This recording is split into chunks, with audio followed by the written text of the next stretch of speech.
नमस्कार, मैं हूं आपके साथ कुलभूषण राजदेव और आप देख रहे हैं जेएमडी न्यूज।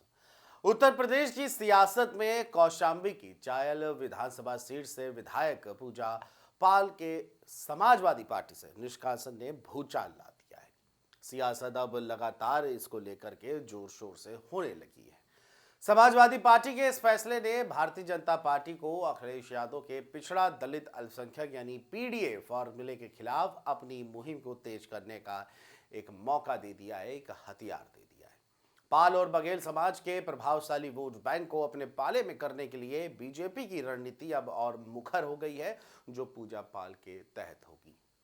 पूजा पाल पर कार्रवाई तब हुई जब विधानसभा के मानसून सत्र में मुख्यमंत्री योगी आदित्यनाथ की जीरो टॉलरेंस नीति और माफिया अतीक अहमद के खिलाफ कार्रवाई की उन्होंने खुलकर तारीफ की।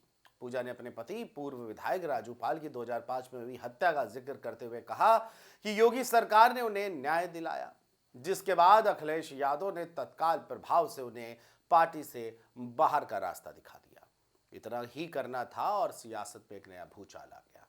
बता दें कि यूपी में ओबीसी वोट बैंक में अगर हम बात करें तो यादवों के बाद पाल और बघेल समाज का एक दबदबा माना जाता है। ये समुदाय खासकर पूर्वांचल और मध्य उत्तर प्रदेश में कई विधानसभा सीटों पर एक निर्णायक भूमिका निभाता है।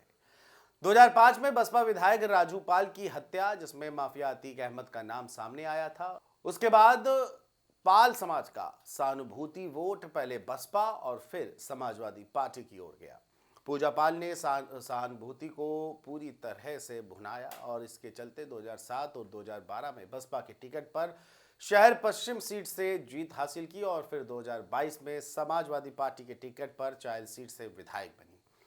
हालांकि सपा से निष्कासन के बाद पूजा पाल की बीजेपी के प्रति बढ़ती नजदीकी ने इस वोट बैंक को भगवा खेमे की ओर मोड़ने की संभावनाओं को बल दे दिया है।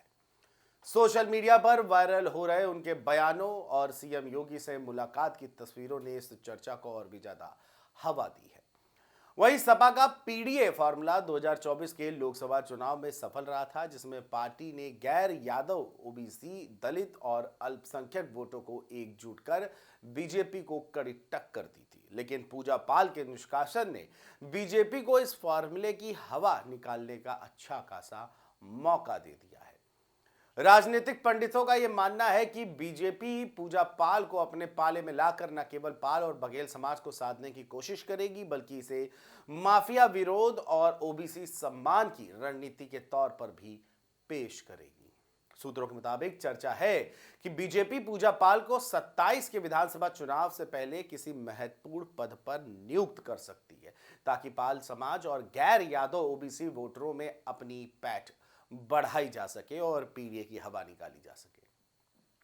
वहीं समाजवादी पार्टी के फैसले ने पार्टी के भीतर और बाहर विवाद को जन्म दिया है। कुछ सोशल मीडिया पोस्ट में सपा के इस कदम को महिला विरोधी और पिछड़ा वर्ग की अनदेखी के रूप में चित्रित कर रहे हैं, तो दूसरी ओर सपा समर्थकों का कहना है कि पूजा की बीजेपी के साथ बढ़ती नजदीकी और पार्टी विरोधी गतिविधियां अनुशासनहीनता थी, जिसके बर्दाश्त नहीं किया जा सकता था और इसी के चलते उनको पार्टी से बाय बाय टाटा का रास्ता दिखा दिया। लेकिन राजनीतिक पंडितों का यह मानना है कि पूजा पाल का निष्कासन समाजवादी पार्टी के पीडीए फॉर्मूले को कमजोर कर सकता है, जिसे भारतीय जनता पार्टी भुनाने की पूरी कोशिश करेगी। और अगर ऐसा होता है तो 2024 में जिस पीडीए के दम पर समाजवादी पार्टी ने देश में तीसरी सबसे बड़ी पार्टी का तबका हासिल किया, अब शायद ऐसा ना हो। बहरहाल ये देखने वाली बात होगी कि पूजा पाल को लेकर के भारतीय जनता पार्टी पीडीए को की काट कैसे निकाल पाती है। ये खबर आपको कैसी लगी, कमेंट करके हमें जरूर बताएं और देखते रहे जेएमडी न्यूज।